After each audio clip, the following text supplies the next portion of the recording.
Hello friend, इस video में आपका स्वागत है।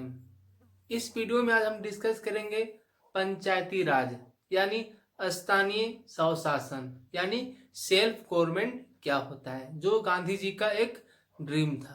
तो इसके बारे में बात करेंगे। आपको दिख रहा होगा पंचायती राज ये क्या होता है। अगर आप गांव में रहते हैं तो आपको पता होगा हमारे गांव में क्या होते हैं, मुखिया सरपंच होते हैं, वार्ड होते हैं। तो इसी को क्या बोलते हैं, पंचायती राज। ये जो गवर्नमेंट है ये क्या करता है, अपने अकॉर्डिंग अपने गांव में रूल करता है यानी शासन करता है। ये कोई नया नहीं, ये बहुत ही पुराना शासन है जो बहुत लंबे टाइम से भारत में विद्यमान था। तो इसके बारे में बात करेंगे। तो जो पंचायती राज है, ठीक है, ये आपका इसी को बोलते हैं स्थानीय स्वशासन, मतलब सेल्फ गवर्नमेंट। यानी सेल्फ गवर्नमेंट क्या होता है कि जब हम अपने ऊपर ही अपने द्वारा ही रूल करते हैं, इसी को बोलते हैं सेल्फ गवर्नमेंट। यानी जो गांव है, जो गांव हमारा दोस्त से रिलेटिव भी क्या कर रहा है, हम पे रूल कर रहा है, तो ये क्या हो गया, सेल्फ गवर्नमेंट हो गया। कभी हमको मौका मिलेगा, कभी उसको भी मौका मिल सकता है। तो इसका जो चुनाव होता है वह हर 5 साल में होता है। तो लेकिन ये इंडिया में क्या था, एक लीगल नहीं था। अगर बात करें जो कॉन्स्टिट्यूशन में हुआ था 73 संविधान संशोधन जो 1992 को हुआ था, इसके बाद क्या हुआ, पंचायती राज को भारत में अनिवार्य कर दिया गया। उससे पहले भारत में क्या था, ये लीगल नहीं था, इसलिए पूरे भारत में से लागू नहीं किया गया था। लेकिन जैसे ही भारत में 73 कॉन्स्टिट्यूशन अमेंडमेंट हुआ 1992 को, उसके बाद क्या हुआ, पंचायती राज को भारत में अनिवार्य कर दिया गया। यानी आपको 2 अमेंडमेंट याद कर रखना है, एक 73 और एक आपका 74। तो जो 73 होगा ये गांवों के लिए है और जो 74 है वह शहरों के लिए है। तो इसने क्या किया, भारत में पंचायती राज को अनिवार्य कर दिया। और जो गांधी जी का एक सपना था कि जो गांव के लोग हैं अपने द्वारा ही शासन करें, उनके सपना को पूरा कर दिया गया। तो इसके बारे में बात करते हैं।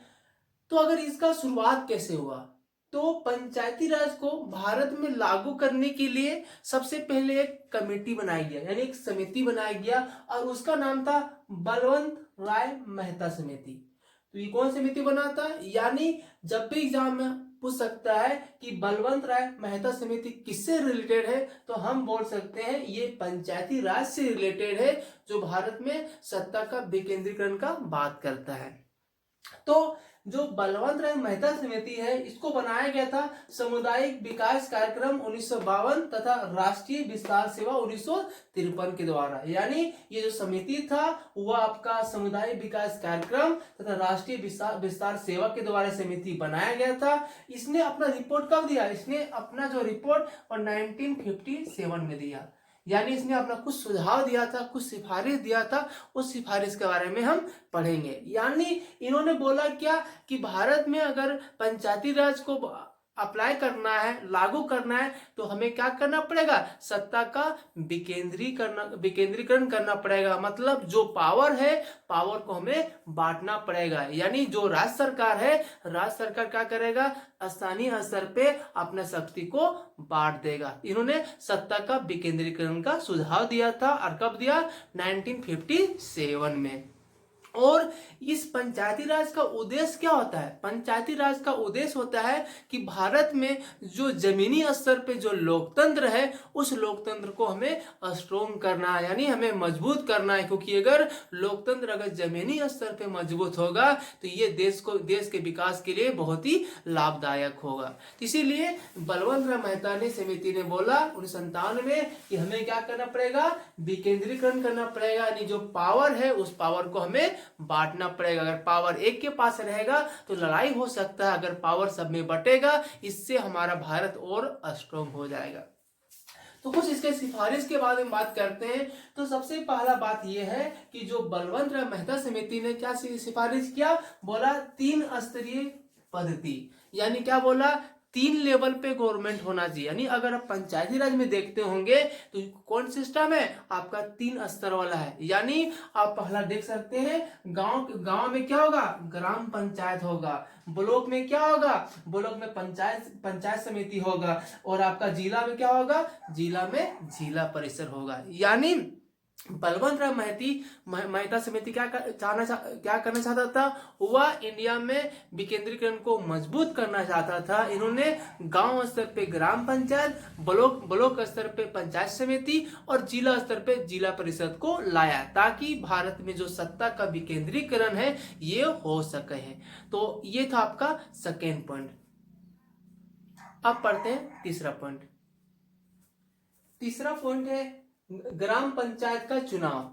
यानी बात आता है कि भारत एक लोकतांत्रिक कंट्री है, तो यहाँ चुनाव किस प्रकार होगा, डायरेक्ट होगा या इनडायरेक्ट होगा? तो ग्राम पंचायत का जो चुनाव होगा वह डायरेक्ट मतलब प्रत्यक्ष विधि द्वारा होगा। वह जो गांव के लोग होंगे अपने ग्राम पंचायत का चुनाव करेंगे। और बोला गया कि पंचायत समिति और जिला परिषद का जो गठन होगा वह क्या होगा, अप्रत्यक्ष विधि द्वारा होगा। यानी कि जिसको हम चुनेंगे वह क्या करेगा, वह आपका निर्माण करेगा, जिला परिषद और आपका जो पंचायत समिति का गठन करेगा। और बोला गया कि जो भी योजना होगा उस योजनाओं का निर्माण कौन करेगा, आपका तीनों मिलके करेगा। मतलब गांव स्तर पे ग्राम पंचायत, ब्लॉक स्तर पे आपका पंचायत समिति और जिला स्तर पे जिला परिषद। और जो जिला परिषद का जो अध्यक्ष होगा वह जिलाधिकारी होगा। और इस ये जो रिपोर्ट है, ठीक है, ये रिपोर्ट आपको बता दिए थे, ये आपका 1957 में सौंपा गया है ना। और उसके बाद जो इंडिया का जो फर्स्ट स्टेट जिसने इस रिपोर्ट के आधारित पे अपने राज्य में पंचायती राज को इस्टेब्लिश किया वह था राजस्थान। राजस्थान ने क्या किया, 2 अक्टूबर यानी गांधी जी के जन्मदिन में, का 2 अक्टूबर 1959 का क्या हुआ, राजस्थान में से लागू किया गया। और लागू करने के बाद ये जो राजस्थान है वो पहला राज्य बन गया जहां पंचायती राज को लागू किया गया। और उसके बाद आंध्र प्रदेश ने भी क्या किया, 1986 में इसे भी अपने स्टेट में लागू कर दिया। और एक आपके लिए और इम्पोर्टेंट है कि राजस्थान में 2 अक्टूबर 1959 को इसका जो बोल सकते हैं उद्घाटन कौन किया था, तो हमारे देश के जो फर्स्ट प्राइम मिनिस्टर थे नेहरू जी ने क्या किया था, इसका उद्घाटन किया था राजस्थान में। थैंक यू दोस्तों, वीडियो अच्छा लगा हो तो लाइक कर दीजिए और हमसे जुड़ने के लिए मेरे चैनल को सब्सक्राइब कर दीजिए।